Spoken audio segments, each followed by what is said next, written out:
I think the 10-day program guys left. Yeah, no, but A few of the guys left early. They have to do something. all right. Pretty much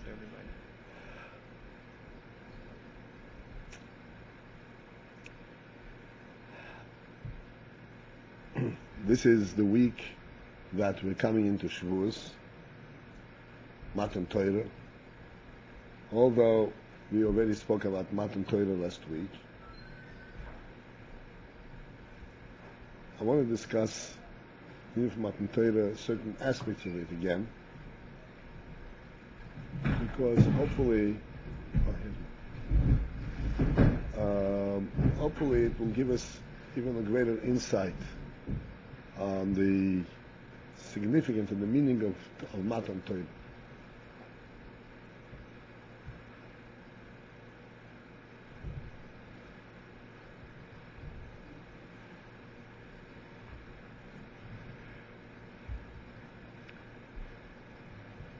This is an Indian that the Gemara speaks about, and in the Rebbe's Sichos it's discussed very ramblingly. That's the interesting Indian that the Torah was given in a desert, in the Bamidbar.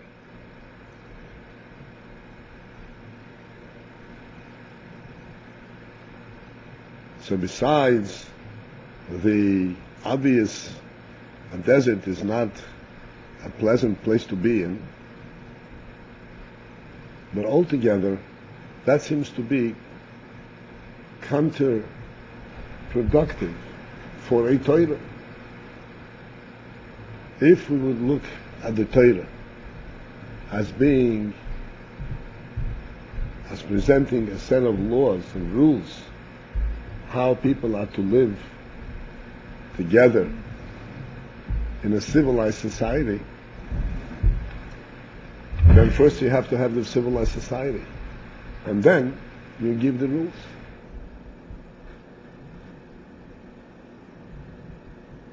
Here we have, it was intentional that they were in the desert.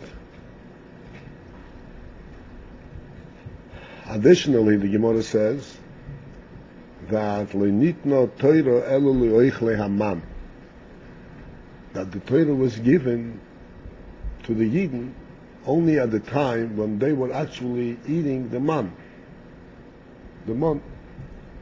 which means that they were in such a state where there was no commerce, there was no competition, no concern about building up any kind of an asset. They were eating the man that was served to them directly by their tent. And by the tent. And it was in the desert, which means there was no set system, government system or anything like that. Why did you need a Torah in those circumstances? We know, for instance, that any constitution, let's say the U.S. Constitution, the U.S. Constitution was not written before people came over the ocean. When people came over the ocean, they established colonies, they established enclaves, and people began to interact, and they saw the necessity to create some kind of a constitution that will govern their interaction, and that's how the Constitution came about. In other words, the experience of life dictated that they should have a constitution. There was no experience of life in the desert that should dictate that they need a set of rules. There was nothing there. So one may say, well, they were given this constitution, quote unquote, they were given the Torah in anticipation. Everybody knows what anticipation means? of them coming into Eretz Yisrael and establishing a country, establishing a government. However, when you create a set of rules under circumstances that the rules are not applicable, it's very difficult to relate to them and to understand what it's all about.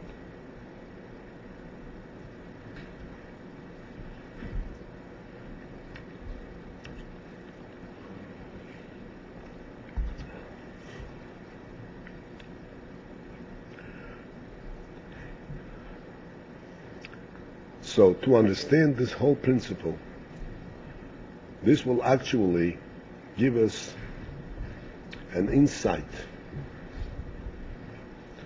of the purpose of Torah and the power of Torah.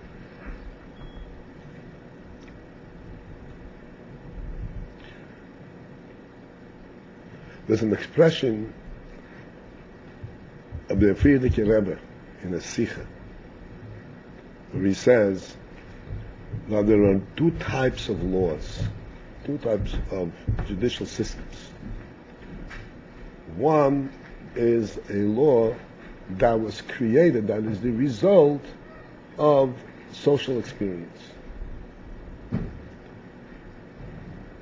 of life. Out of experience in life, you create laws. There's another approach to law, and that is the Torah law. And that is that the law itself makes life. Not the law is the result of life, but the law makes the life. Now, what does this mean?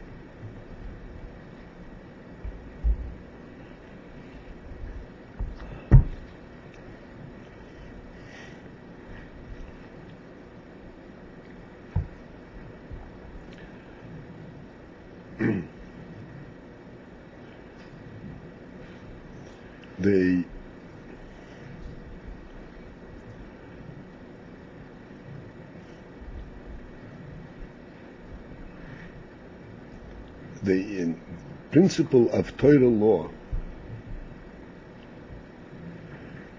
as it says in the Chumash, Vayered Hashem al Har Sinai, that Hashem came down on the mountain. So this was that particular moment. But effectively, as a matter of fact, the Gemara says that this was a breakthrough on a permanent basis. And the breakthrough is that through the Torah, Hashem himself is present in the world. Prior to the Torah, the world was running on its own, not on its own without Hashgacha Pratis and so forth, but the presence of Hashem in terms of defining what life is about was not part of that definition. Okay. I'm sorry? I'll explain.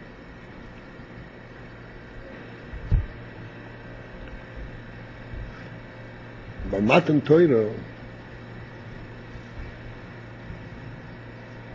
the Hashem's presence in the world became part of the world itself. Let me give you an illustration. Let's take Shabbos, for instance. Shabbos is a day of rest from a worldly perspective.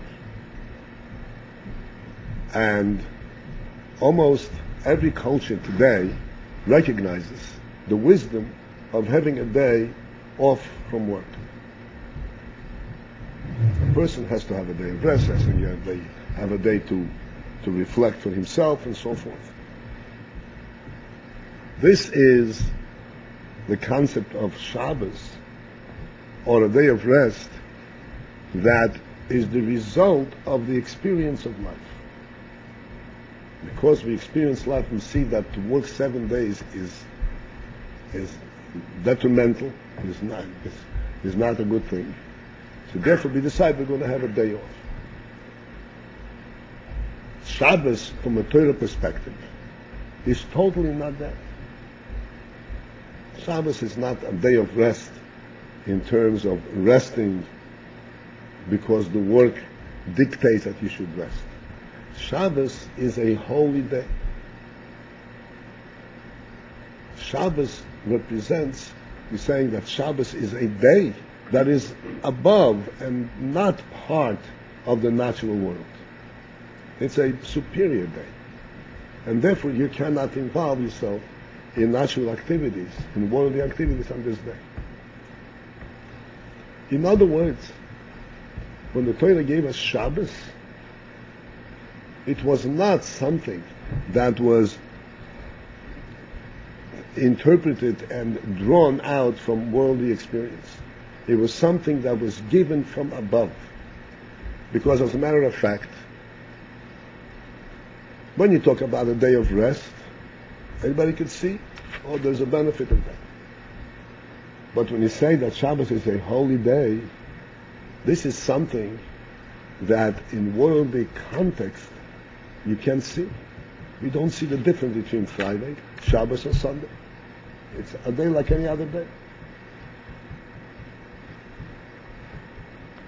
The Torah says that this day is very, very different. And how do we understand this difference? Since physically speaking, we don't see any difference. How do we understand this difference? This difference is understood only by recognizing that the whole presence, the whole existence of the world is being continuously created by Hashem. It doesn't exist on its own as a natural phenomenon. It exists only because Hashem is currently making it. When we're looking at it from that perspective, then we do not judge the day, we do not measure the day from the way we observe it physically. We measure the day from the way God defines what He's creating. In the Torah, Hashem says, 6 days are this and the 7 days this. In other words, the Torah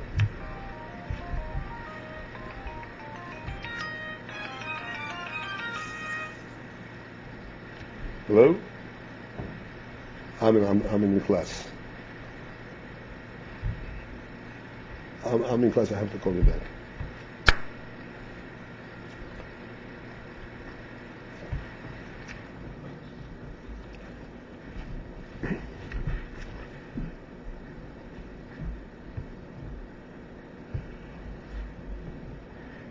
The same thing is true regarding every mitzvah in the Torah.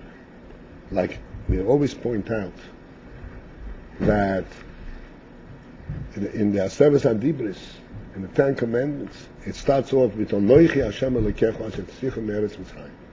Anoichi Hashem Elokecha is the most profound revelation that one can have. The deepest teaching.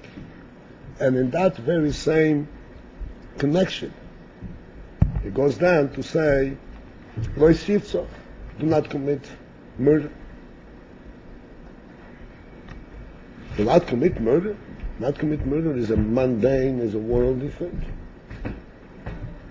What is it connected to? Anoich Hashem Elokecha Asher Tzichem Me'eretz Mitzrayim.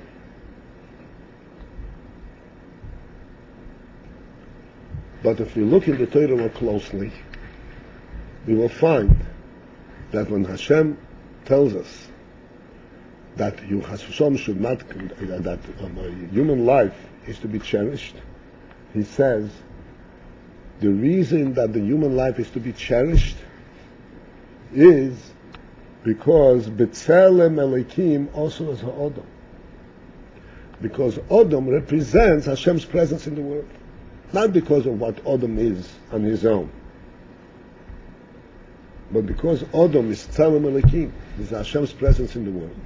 So Chas v'Shalom, when a person is harmed, you are destroying Hashem's presence in the world. And that's unforgivable.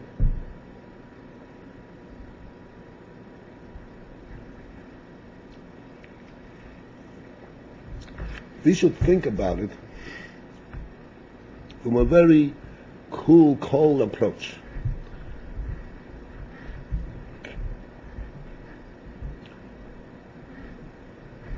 every person, we all know, I think we discussed something similar before, a human being has a set number of years that he lives. His life is finite. We hope in Mitzvah that Mashiach is going to come, it's going to be Tiyas HaMeisim, and then this whole union is going to change. But at the present time, and since the creation of time, this is the creation of the world, this is how it is. So therefore, when a person's life, Chas v'Sholom, is shortened,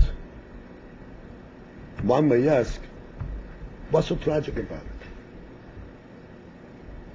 So he would have lived another year. He would have come to an end anyway.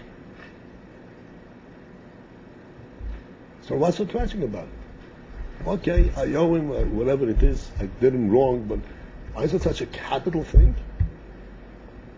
It looks like I've destroyed the whole world. Unforgivable. All I did is I shortened his life. The truth is, and if you look in the halacha is that Chas v'Sholom, taking a person's life makes absolutely no difference his condition. Enemy? To me? Enemy. Enemy you're allowed to kill if he wants to kill you.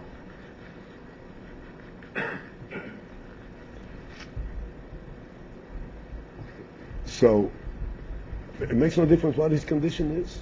An elderly person who is very weak, who is on his less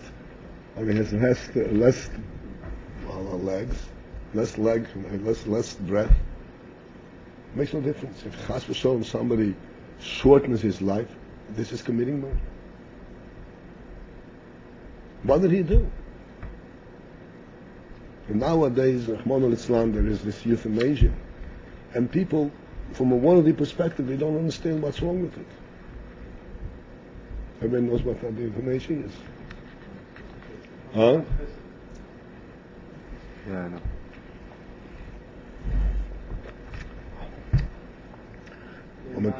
From a Torah perspective, this is a crime of murder. And from a worldly perspective, we can see clearly that we are talking about two completely different concepts.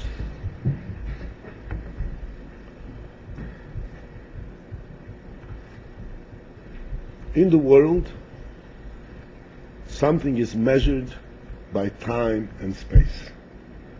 A human being is measured in terms of how many years he's got to live, and how much money, how much production he can produce.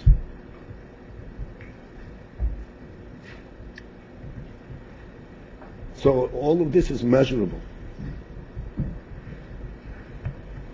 The Torah is speaking about a human being from an entirely different perspective. Now we're talking that a human being represents a tselem Elokim, a godly presence in the world. And therefore it makes absolutely no difference how long, how many years he's got to live. That's totally insignificant. Because every moment of his life is an infinity in itself.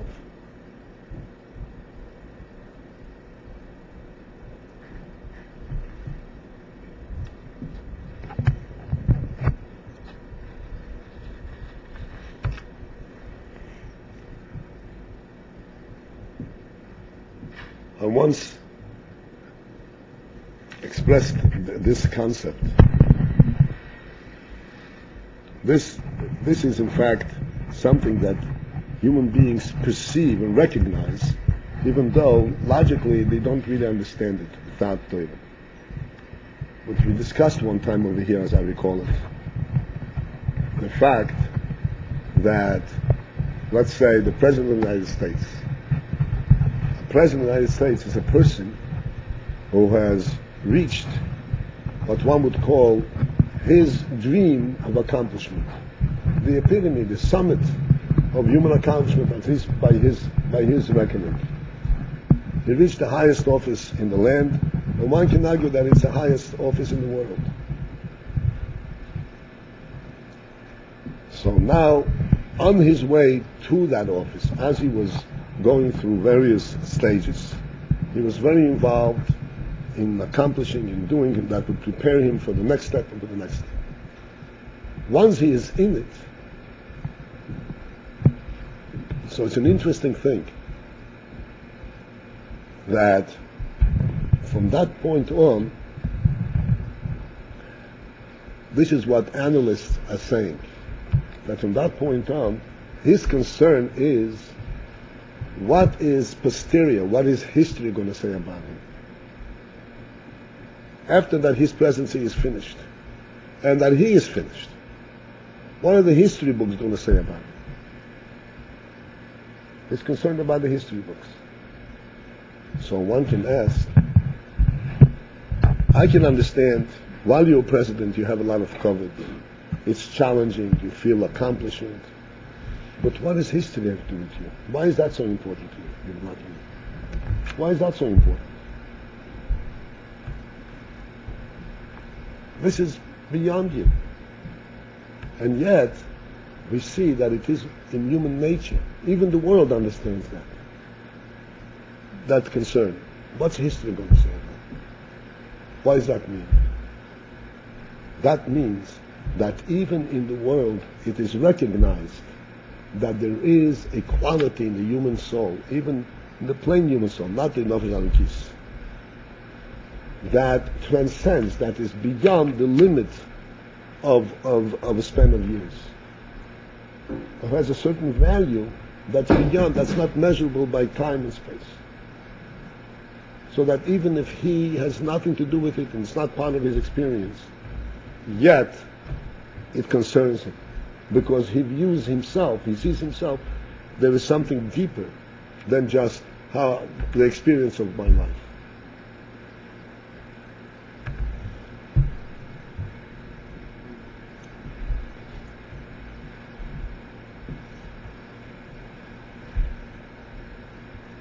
Coming back to the principle that we started, to the union of Matan Torah.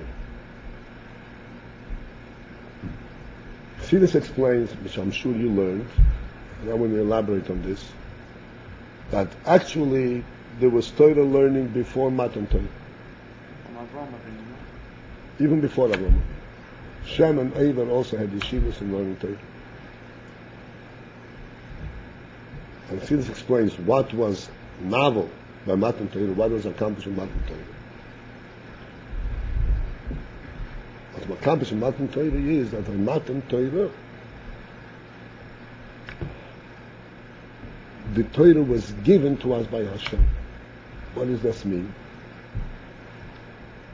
Prior to Matan Torah, the Torah was understood from a worldly level, from personal experience and personal insight. Matan Torah gave a completely different revelation. It told us how Hashem looks at the world, not how we look at the world, what our experiences. It gave us a different perspective, a godly perspective on the world and on our lives.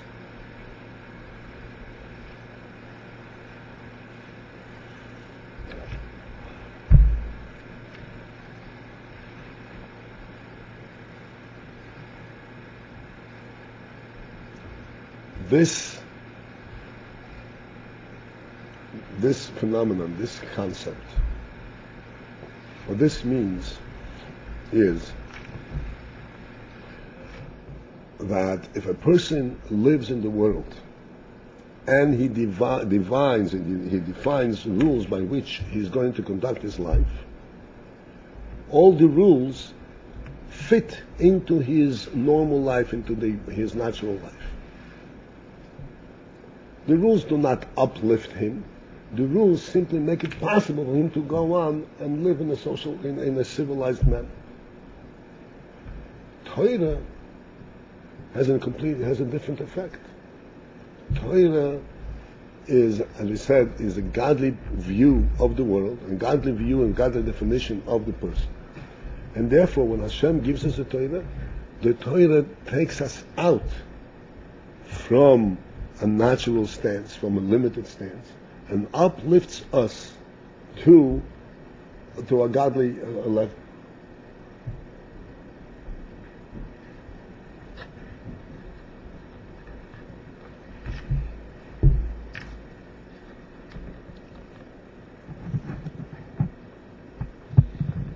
we will be able to understand this a little bit better from the fact, as you all know, that Yidden did not merit, were not ready to receive the Torah until they said Na'aseh v'nishma. Na'aseh v'nishma. And Na'aseh before Nishma. Usually, this is understood to mean that first we have to obey what you're told. And then you'll try to learn and understand. But the main thing is you should accept and obey what you're told. Now, if you look in the Chumash, you will see that the whole episode of Matan Torah is mentioned in Torah in two pashas, in Pashas Yisroi and Pashas Mishpoti.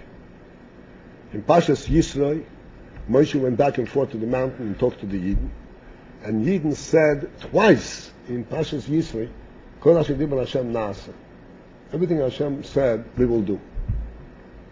Twice. In Pashas Mishpotim, again, Yidden said, Kol asher dibar Hashem na'aseh. You think, saying na'aseh, that's the best thing. They're accepting the Torah fully, and that's what they want. They're not going to even scrutinize it. And yet, Hashem said that's not good enough. I need that they should say Na'aseh v'nishma. Why is Na'aseh v'nishma better than Na'aseh? Na'aseh by itself is even more subservient and more beetle. I will do what you tell me, I don't even need to understand it. And this inyan of Na'aseh v'nishma, if you look in the Chumash, you will see that Na'aseh v'nishma came about after Moshe Rabbeinu was makriv the korbanos, and he sprinkled the blood and so forth on the Yidden. There was a whole process. And this is what enabled, was given the merit to receive the Torah. Na'aseh v'nishma.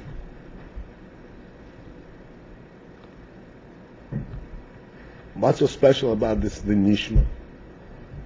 If they're already accepting the Torah. And the explanation is, like we said, that the objective of the Torah is not just that Eden should do what it says in the Torah. The objective of the Torah is to lift Eden up to the madrege of Torah, to a godly madrege. When one says Na'aseh, that means that he is involved exclusively at the level of his obedience. He does what he's told. He's not really involved to understand and to absorb and to unite with the union that he's being taught. And in fact, in a certain sense, Eden were right. How do we come to understand Nishma, to understand God's wisdom? It's beyond us. I can't understand God's wisdom. I'm accepting it. And Hashem said that is simply not the inyan and the objective of Torah. The objective of Torah is ultimately nishma, to understand it and to absorb it and to be uplifted to its madrega. Why do we need the nasa before the nishma? If nishma is ultimately the objective, the answer is because you cannot get to the nishma without the nasa. This is a very great principle in general in learning, that when one learns, one cannot, since one learns something that he has never been exposed to, doesn't understand, one cannot approach learning and saying, by my previous experience, my previous knowledge, I cannot understand this. Everything a person comes to learn, he comes to learn on the basis of previous experience. He says, I have no idea what this is about. That way he'll never learn anything. The way to learn is that first you go and you learn what is being taught. Try to understand it the way it's being taught. Once you accept it, you absorb it, then you can start working on yourself, working on your own mind, and try to see why is it that even though you know this concept, and yet it's not something that you can actually relate to. It's something distant. And that's the nasek of an issue.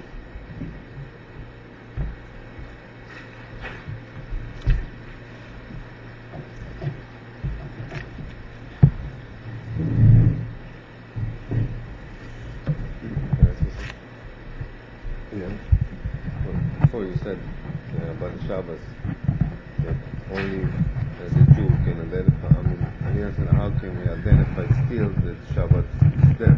It's right here, right now. When you say it's here because we're Jewish and we know by the Torah, it's holy day. Right. Can we identify it No. now? No. We cannot be identified only because the Torah says. Because only the Torah. That's right.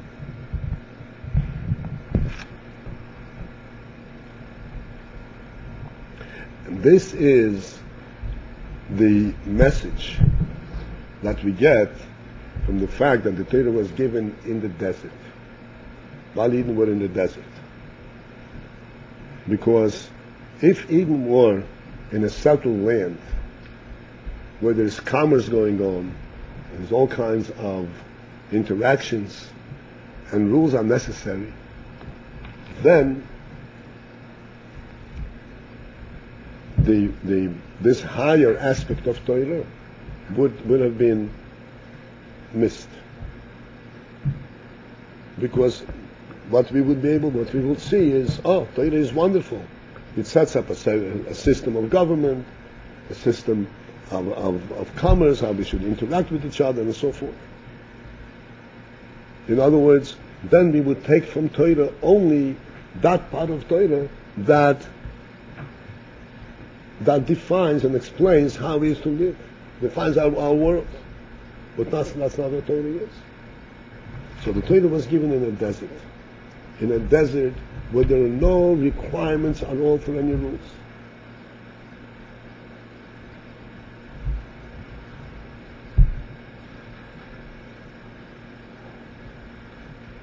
And thus, what this enabled, what this brought to light, is that what we are learning, what we are getting in Torah, this is what it says, it's God's wisdom.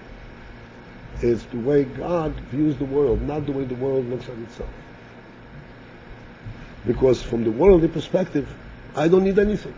I'm in the desert, and I have my man, and I don't need anything, I don't need any rules.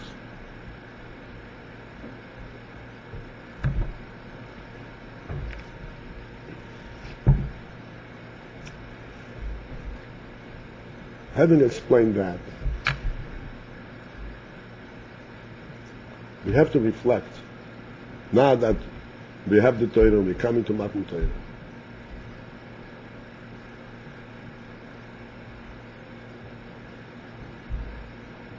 There's no question. Now when a person sits down and he studies engineering, mathematics, anything of the natural world, he can readily see its benefits. He can relate to it. I know this, I'll be able to do this. Be able to understand certain forms in the world. And therefore, he can much more easily both understand it and also delve into it, because he can relate to it. But when we come to learn Torah,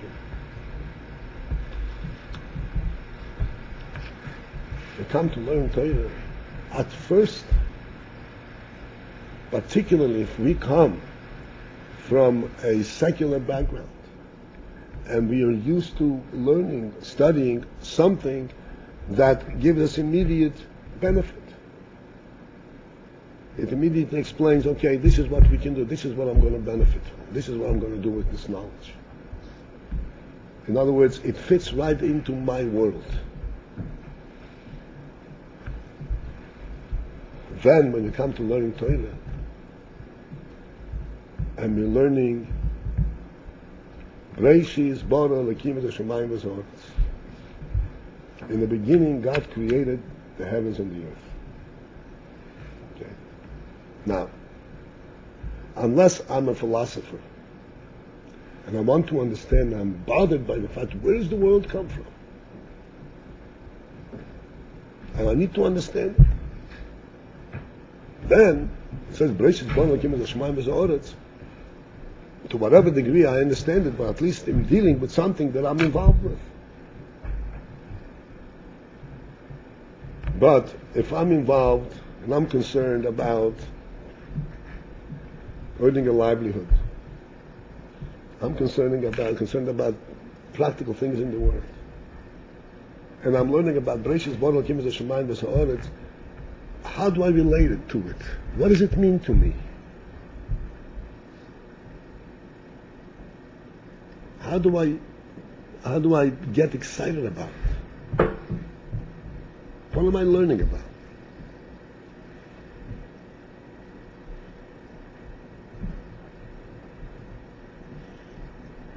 And this is a difficulty that we all experience at one time or another.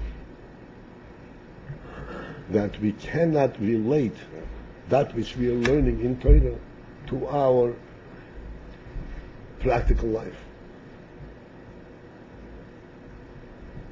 When we get something in the Torah that we can actually show off with, we can actually use, like we're learning trop. I'm going to be able to show how I can read, I can learn. At least I have some kind of a personal benefit. I can do something with it. But if I'm learning, even the first pasuk in the Torah, Breishis bara Elokim et hashamayim v'ha'aretz.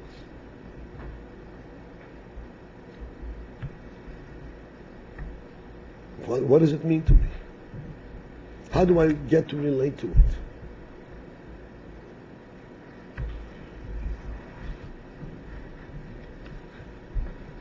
What we have to understand is that Breishis bara Elokim et hashamayim v'ha'aretz does not speak to our philosophical mind. It's not a philosophical statement. It's practical. Right? It's not a philosophical statement. In other words, it's not an answer to a question, where does the world come from?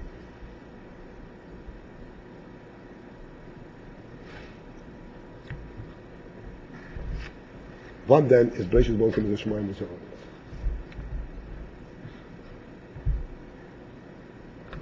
Breishis bara Elokim et hashamayim v'ha'aretz teaches us how it is possible for the neshama, for our neshama,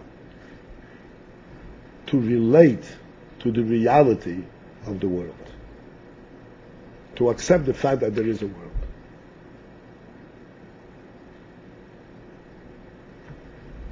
What does this mean?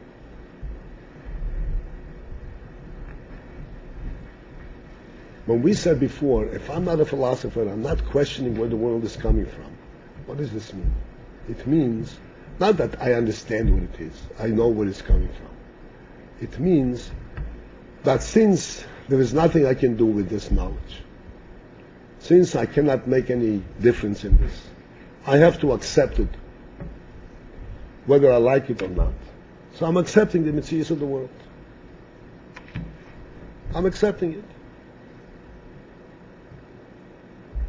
And the world becomes a reality to me by virtue of the fact that I accept it. Not because it makes sense, not because it has a purpose and a meaning. This, as a matter of fact, is the Golus Mitzrayim. What's Golus Mitzrayim? Golus Mitzrayim, Chassidus explains, in the Golus that Yidden were enslaved to the natural world. Since the natural world is that which they observe, they cannot deny it, they cannot stand away from it, and therefore they accept it. The natural world becomes my ruler, even though it doesn't make any sense, it doesn't have any purpose, but that's my boss. The natural world is my boss. Not questioning it. This means I'm being subservient to a world that is way below my own intellect, way below my own neshama.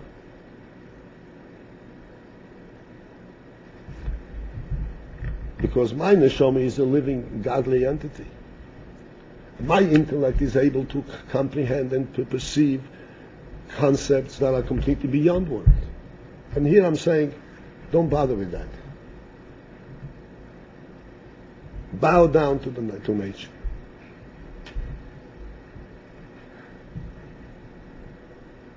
Because after all, that's the boss. Bereshis bara Elokim, the very first pasuk in the Torah, says to a Yidden that first you have to learn the pasuk. I would say Nas, learn the pasuk and understand what it says and accept that this is the truth. But you should know that ultimately you will come to Nishma. What does that mean? Ultimately you'll come to Nishma where you will recognize Mitzad Neshama that as a matter of fact, when I look at the world, I don't see a natural world. I see a godly world. Because a natural world doesn't make any sense to my Neshama.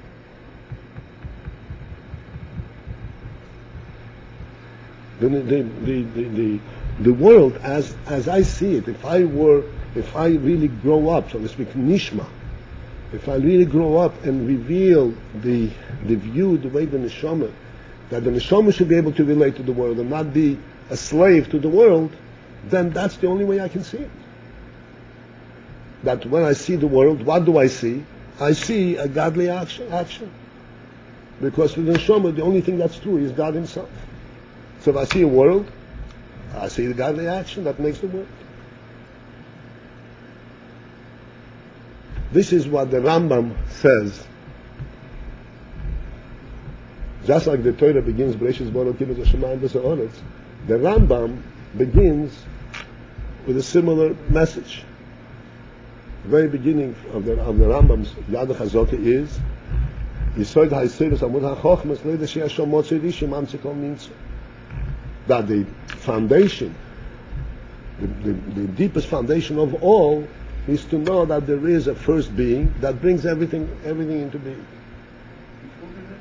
The very first book of the Rambam, Sefer Hamada. First thing in Torah is Shabbat, and first thing in Torah is Shabbat. That's right. And that, he says, that's Yisod HaYisodus ve'amud ha'chochmos. Let's understand what the Rambam is saying. Clearly, Yisod HaYisodus, this is the foundation of all foundation. In other words, this is the basis for all existence. Which the Rambam elaborates a little bit later. But he says more than that. He says, Amud HaChochmos. If we are to bring out and to utilize our wisdom, the wisdom of our neshama, not where we subjugate our neshama to the world, but our neshama is the one that reveals and says what the world is about. Then we have to the first principle we have to know is that there is Mamtzikun, there is a first being that creates everything. Because the world by itself can never be accepted by the neshama. Doesn't make any sense at all.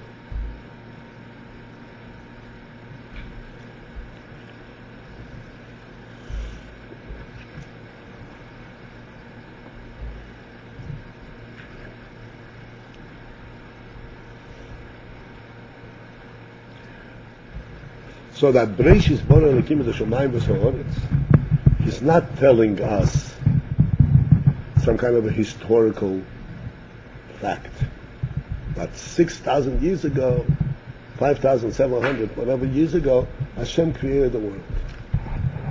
That's not what the Torah is telling us.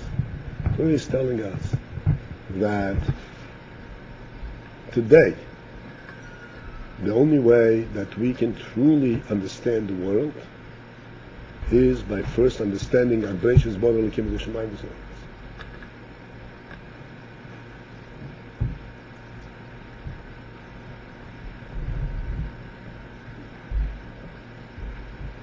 And here we understand, we see that even though at first it's kind of difficult to relate, what are you talking about? I see a world, but ultimately, if after the Nasa, if you learn Torah, and you go through the difficulty of Nasa, that uplifts you to the point of Nishma.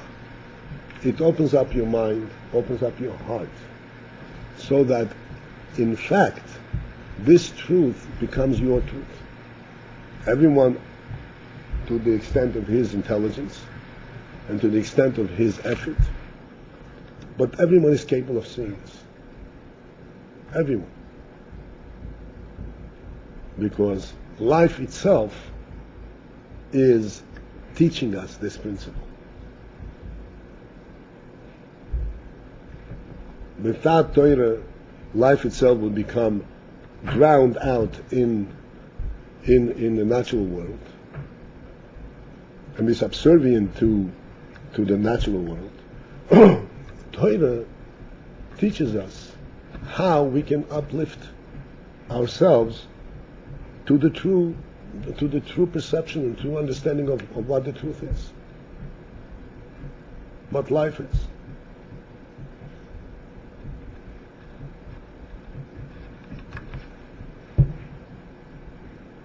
Therefore, when we are sitting in yeshiva, and we're all adult people, and I always am bothered. I mean, I see people are concerned at this age, what's going to be tomorrow, what's going to be a year from now, how is this preparing me, and so forth.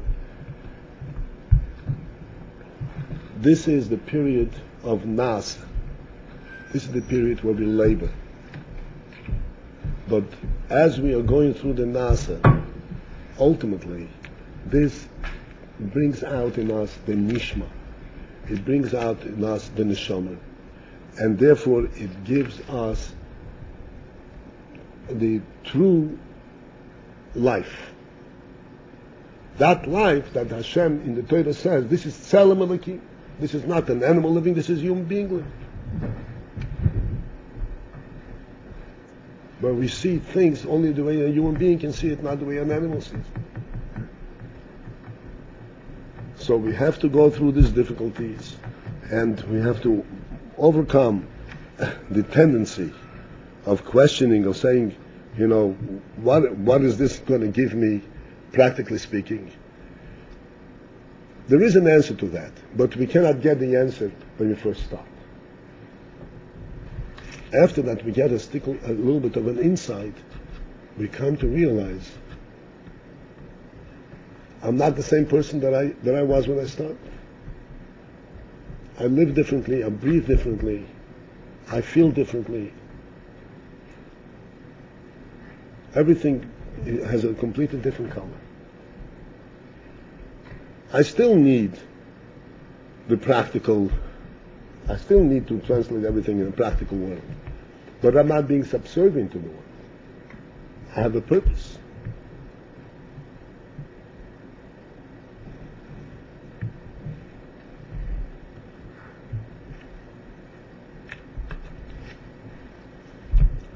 In order to bring home, so to speak, in order to make the emphasis of this point, that the inyan of the Torah is not to explain the world, but the inyan of the Torah is to teach us about God and God's view of the world. The Torah was given in a desert, where from the worldly perspective, you don't need it. You don't need it. Just like all of us here say, what do I need this for? I'm learning about whatever you're learning. Shnai Moichazim Betalis. Two people are arguing about a garment. Am I going to be a judge? Am I going to have to paskin this shayla? What practical use is this for me? And we don't realize that as time goes on and we understand these simple things in Torah, slowly but surely we begin to see, our seichel begins to work completely differently. Begins to what? To work totally differently. our seichel becomes real in itself. Instead of the seichel being subservient to the physical world. What is the scientific seichel? Scientific seichel is that you have a physical object and you measure its weight, you measure its power. But basically it's based on a physical object. A long time ago we spoke over here about the principle of seichel. I hope if you have a chance to go on the internet, it's all there in the archives. What is the meaning of seichel? Seichel anushi, seichel alaki. The Torah, in effect, freed us up from the physical world. It didn't take us away from it, but it freed us. Because it gave us a perception of seeing, yes, indeed, I can understand what it's about. I understand what this is for.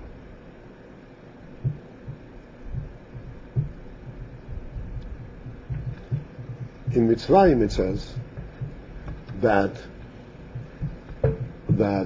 one of the ways, it says, Avedas Perech, Yidden suffer Avedas Perech.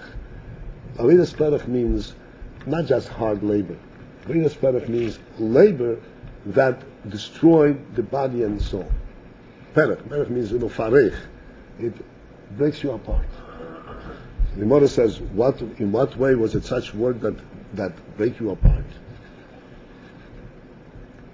That they would instruct somebody to dig a ditch in the morning. When you finish digging the ditch, then digging the ditch, and he said, okay, now fill it back in. So the labor is the very same. He's digging, he's filling in, digging, filling in. But to a human being, this is Avedas Perech.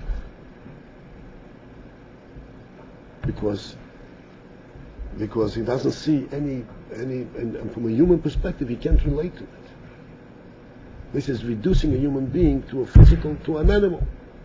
An animal doesn't make any difference to it, what it does. Makes no difference to it at all. In olden days,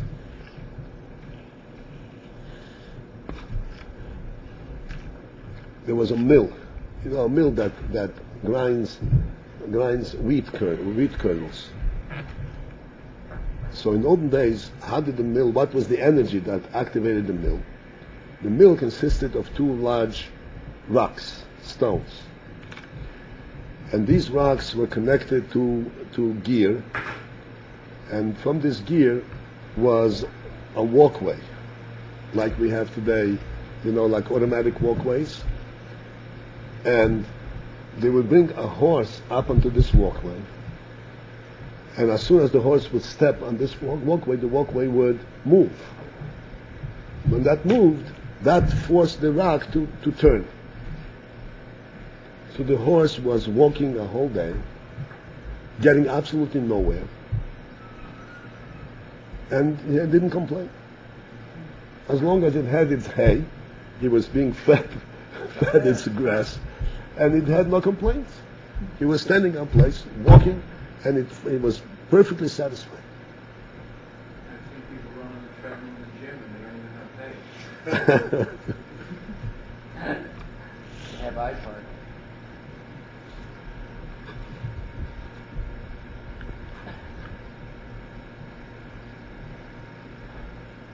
So, what the Torah is giving us is not merely, a beneficial organization, something that will benefit us in how we can conduct our affairs. Torah gives us an insight of what we are, what the world is, and what the truth is. This is what, in fact, brings the soul to life. This is real living. This is real living. It's like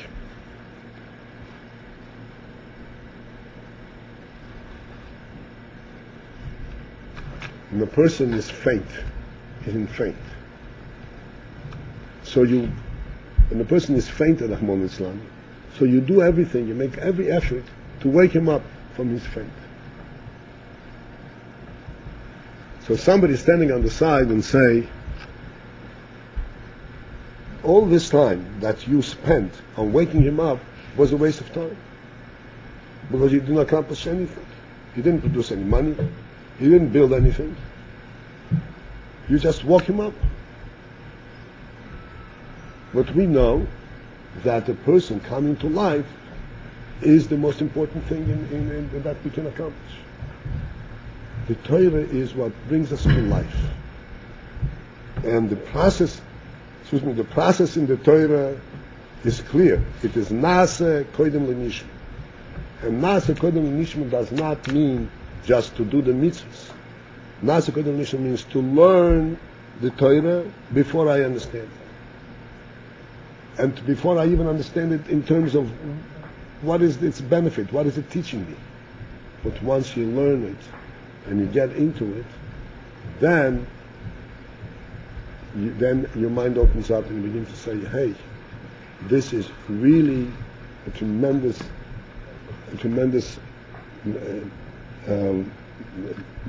illumination. It makes life bright. I want to conclude with the following point. You know that our children that were raised at Taras HaKodesh, Baruch Hashem, that we have that opportunity.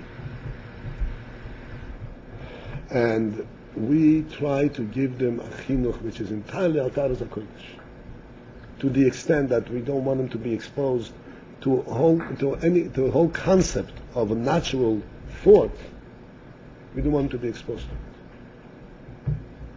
Until much later, when they need it, practically speaking, they're completely in Kiddush, in Torah.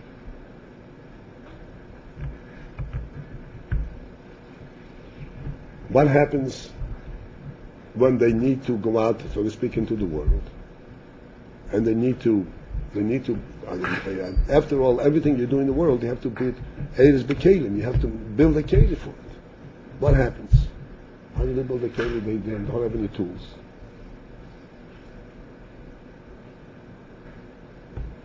And you know, the answer is that because they had a healthy view of life, they had a wholesome, a full-fledged view, they had no doubt about their life, no doubt about the world. They can come into any place in the world and almost overnight understand what's needed over there. And they become experts at it. That which in the secular world would take 6 years of college, they learn in 6 days. I'm not exaggerating. I think I mentioned to you, I have a son in Port Washington, Long Island. He has a Chabad house. And in that town, in Port Washington, there's 2 large Reform temples, huge. And there's 1 conservative temple. You can imagine that the rabbis, quote unquote, in these temples are accomplished orators, good orator speakers. They have the English language, in the richest possible way. They have learned how to present and how to develop a thought and how to make things interesting and dynamic. That's all they do. They deliver a speech. Okay? And I'm talking about a huge temple. I'm talking about like 1,000 members.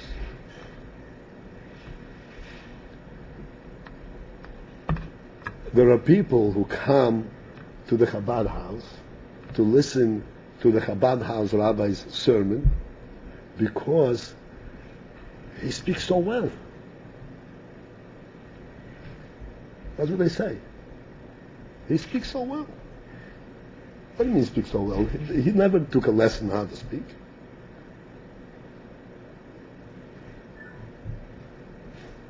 You understand the people, you understand the idea, you want to convey the idea, and you speak from your heart. And he's a dynamic speaker. Where is he? He never learned English. This is not. I know for myself, but I've seen hundreds and hundreds like that. Why is this? Because they understand the world at this profound level. Not on the superficial level, on the natural level. They see the godliness in the world. And therefore they can relate to a much more intellectual aspect of the world. And they can grow in it in no time. Besides that, of course, this is something which makes us full-fledged Eden. It enables us to carry through our challenges in life in a very strong and unwavering. You know what unwavering means? Not shaking, or straight, without fear, an unwavering manner, because Achsid the Sharid, you can throw him into the pits. You can throw him one alone in Honolulu. He will understand the environment of Honolulu better than the people who are living there for 100 years, because he has a much deeper perception of what's going on. And this is what happens. One of our Talmidim goes as a shliach to any, I don't want to use the expression, lost in India, in lowest of low, in the really places of Avodah Zarah, Rahman Islam, in the real sense of the word. And he brings everybody to life. Doesn't get lost. Because he sees the truth the way it is. He lives it, he experiences it. And it starts with Breishis Baruch Elokim Hashemayim v'Zoretz. It starts with Shnayim Oiches in Betalis. And after a while, you get a perception of what this is all about. So Hashem should help us all here, that when it comes to Matan Torah, Kabbalas HaTorah, like the Rebbe says, Kabbalas HaTorah b'simcha u'b'pnimius. Kabbalas HaTorah we should receive the Torah b'simcha, joyously, with joy, u'b'pnimius, and therefore we'll accept it internally, not just na'asa, but v'nishma. We will labor and try to understand what it is that we are learning here. And then it becomes bipnimius, and then becomes food and drink for our souls. And it makes us healthy Eden, such that we will not be destroyed, we will not be affected by any external effects. The Rebbe, the Frierdiker Rebbe says, it's an interesting thing. Frierdiker Rebbe says in the Sikha, he says it's a phenomenon that a person's influence in his community is directly proportional to his Yiras Shamayim. ההשפעה של בן אדם על הסביבה שלו תלויה ברמת היראת שמיים שלו. How is this? Because Yiras Shamayim, this is real life. People see Yiras Shamayim, they see, this is a person who's alive. He's not spoken words, he lives. There is real life there. There's a neshama there. The world is devoid of neshama. The world is dry. And when they see a little water, they swallow it up. Each one of us here is learning and absorbing this Yiras Shamayim that you can get here. Nasa and Nishma, and I know you're working very hard. I know you're concerned about the future. Rebbe will for sure give you a blessing and say that you should be successful in establishing your lives. The mitzvah, when the time comes, it comes. But every moment here Every moment here is precious. Every moment is precious. This is fresh water that will stand you in good stead for a whole lifetime. אבל יש connection to יראת שמיים וביטחון עם השם, the same things, It's the connection, yes, but it's not the very same thing.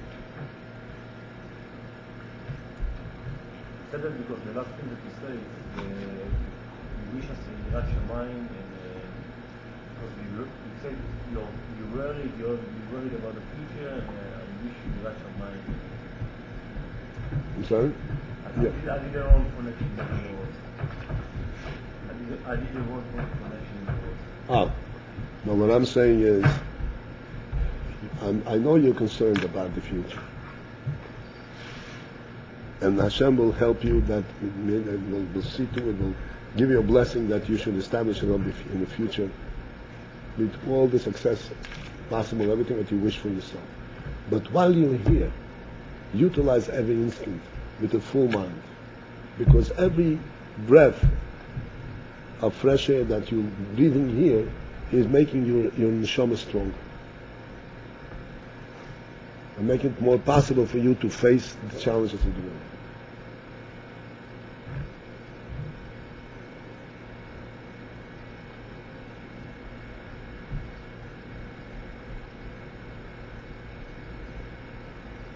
Put ourselves in the books to get Ira. Sorry? We need to put ourselves in the books to get Ira Shamayim. No, you have to put the book in yourself. Said before that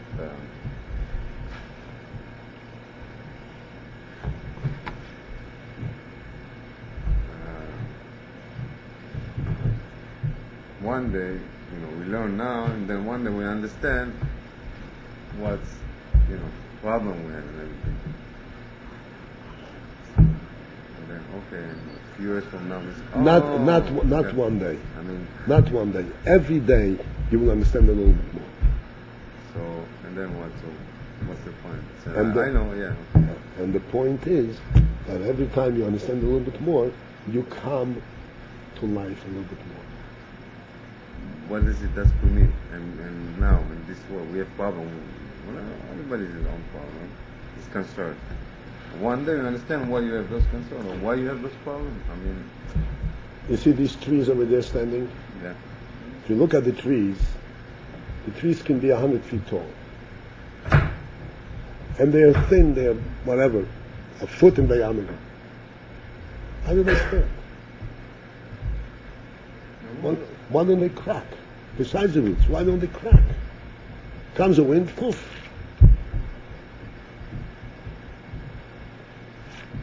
The answer is, what's holding them up is not their thickness. What's holding them up is their life, their sap. And that's why they can be bent this way and that way, and they come back. If they didn't have that bend, didn't have that sap, that life, every time they would bend over, they would crack. You take a board this thick and you bend it the way a tree bends, it'll crack.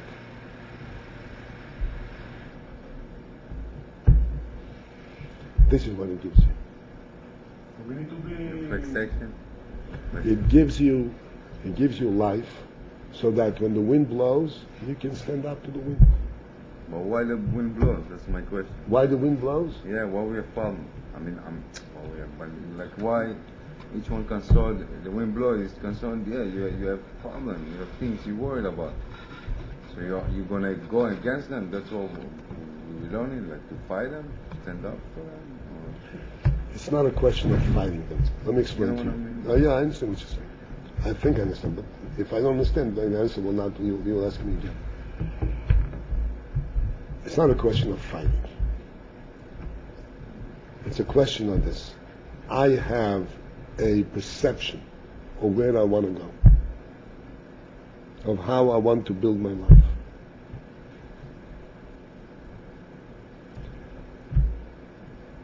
And in doing that, like we said before, this is bringing godliness into the world. And therefore the world and that and godliness are in two different views completely. Like for instance, I heard the story just recently. I'll tell you an interesting story. This is a real story. A young man who was a very gifted yeshiva bacher, very smart. He was like on top of the yeshiva, even when he was a young boy. And as he went through the yeshiva, he became a top student. When he reached maturity, he decided he wants to become a lawyer. So he learned with the yeshiva, now he wants to become a lawyer. A lawyer, he wants to become a lawyer. He was very, very smart. So he went to law school, and he did very, very well. In no time, he got proficient in law. Then, in these prestigious colleges, there's various law firms, big law firms. They go and visit these universities once a year. They look through the records. They study these people. And when they like what they see, they give a proposal and say, we would like to interview you for a job. Okay? The competition is huge because we're talking about very prestigious companies. And they're choosing just the top, the best. So they came to this university and they did their research. You can imagine the research as lawyers do. They finally settled on this boy. And they said they want to interview this boy. So, when they said that, the whole college became elated. We got somebody called out by this huge company. Everybody was proud of their university. And the professors were all excited. So his immediate professor said to him, you have another 2 or 3 weeks before the interview. Come to me every day, and I will prepare you for the interview. I'll prepare for the interview for all the questions and everything. Guaranteed you're going to get the job. Because he was very proud of him. So they did that. They went through all that exercise. Then came the day of the interview. Right before he is leaving to the interview, the professor tells him, listen, I know you're religious, and you have to have a yarmulke. But it may make a wrong impression on the people at the interview. Wrong impression. I suggest you take the yarmulke off, just for that half hour, for that interview. He says, no way. I always wear a yarmulke, I'm going to take off the yarmulke. The professor said, look, you don't even have to walk, because it says that you shouldn't walk 4 amos, the Gili Rosh without a covering. You don't even have to walk. Just take off the yarmulke right there by the door. Just take off the yarmulke. And then there's hardly any steps that you're going to have to take. The boy says, no way. The professor says, listen, think it over. This may be the make it or break it for this great job that they're offering you. So this boy said no way. Then he came to the office, and he stood there by the door. And as his turn came, he thought to himself, maybe after all, he finds an halachic twist. He was a lamb. Maybe after all, what's so important? Yarmulke, it's not an Issa Deiraisa. Just for this moment, I'm going to take the yarmulke off, and then I'll put it back on. So he takes the yarmulke off. He walks into the room. There are 3 people sitting on the other side of the table, interviewing him. One of these people has a beard till the waist, and a big yarmulke on his head.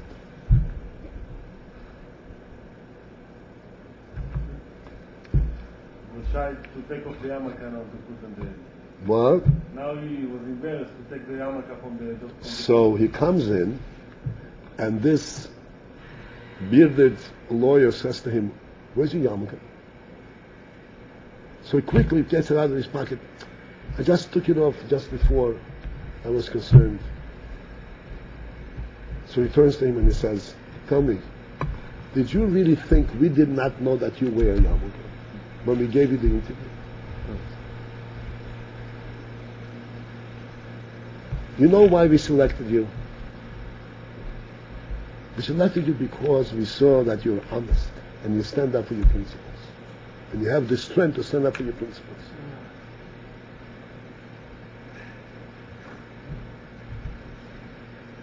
You have proven us wrong. And you didn't get the job. No. This is a true story. Where is the emunah in Hashem that he's going to get the job? Even they're not religious.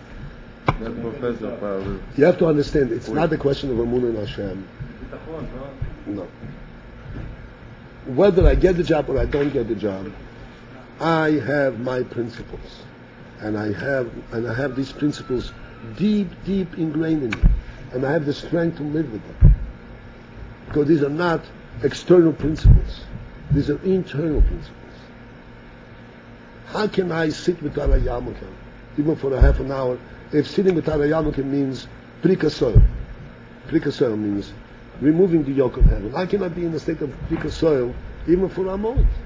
What's my life if I'm poetikoi? I'm not living at this moment. Put me in a coffin and take me to the interview.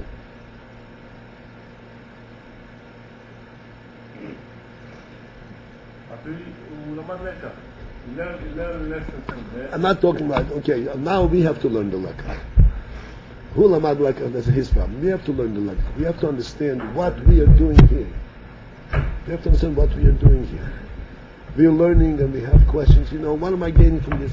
We don't understand the strength and the inner strength, the pnimius that flows into us every time we understand one word from Gemara, one word from Mishnah, one word from Chassidus.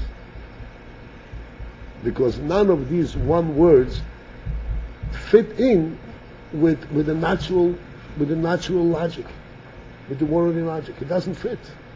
If we understand it, that means that we already have a perception, we have a view that's not according to natural world.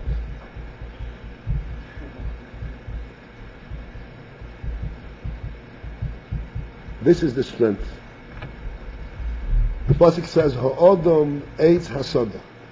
Odom eitz hasoda. A human being is compared to eitz hasoda, to a tree.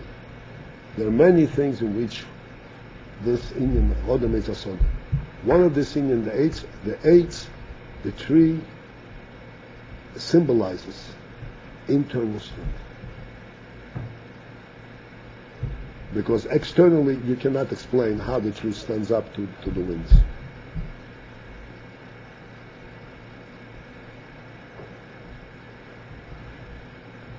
And for sure, we'll all be matzliach. We go nasa, v'nishma, and we'll learn, we'll labor until we begin to appreciate and understand and really relate to it. And that is the real chayas. This is like drinking water. While you're drinking, it doesn't do anything. But then afterwards, it gets absorbed in the body, it gets digested, and then it gives you chayas.